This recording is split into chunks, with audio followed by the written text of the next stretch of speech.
মাগরিবের নামাজের পর ছোট্ট এই দোয়াটি কোনো বান্দা যখন একবার পাঠ করবে, আল্লাহ তাআলা তাকে 70টি বিপদ থেকে আল্লাহ তাআলা তাকে হেফাজত করবে। তার মধ্যে সর্বনিম্ন বিপদ হচ্ছে দারিদ্রতা। দারিদ্রতার চাইতে 70টি বিপদ, বাকি সবগুলো বড় বড়। এটা আবার কথা নয়, নবীজি সাল্লাল্লাহু আলাইহি সাল্লাম বলেছেন, কোন বান্দা যখন বিপদের মধ্যে পড়বে, মুসনাদের আহমদের বর্ণনা এসেছে, কোন বান্দা যখন বিপদের মধ্যে পড়বে, বিপদের মধ্যে পড়ার পর সে যখন এই দোয়াটি পড়বে, পড়ার সাথে সাথে আল্লাহ তাআলা তাকে 70টি বিপদ থেকে হেফাজত করবেন। বিপদ মুক্তির জন্য আমরা আল্লাহ তাআলার কাছে কত দোয়া করে, আল্লাহ তাআলার কাছে কামনা করি, কিন্তু মনে রাখবেন আল্লাহ তাআলার কাছে যত দোয়া করি কামনা করেন, এই দোয়াটি এতটা শক্তিশালী এবং এই দোয়ার ব্যাপারে নবীজি সাল্লাল্লাহু আলাইহি সাল্লাম এমন ভাবে বলেছেন যে আপনি দোয়াটি পাঠ করলেন, আল্লাহ তাআলা আপনার দোয়াটা কবুল করে নিবেন।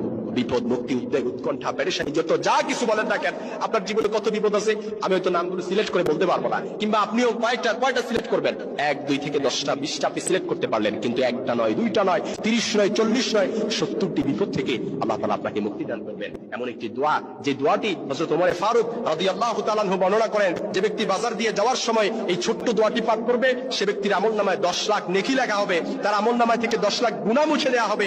সেই দোয়াটি এমনই কি, এই দোয়াটি থেকে পড়ার কারণে 70টি বিপদ থেকে আল্লাহ তাআলা তাকে হেফাজত করবেন। এই দোয়াটি হচ্ছে লা ইলাহা ইল্লাল্লাহু ওয়াহদাহু লা শারীকা লাহু, লাহুল মুলকু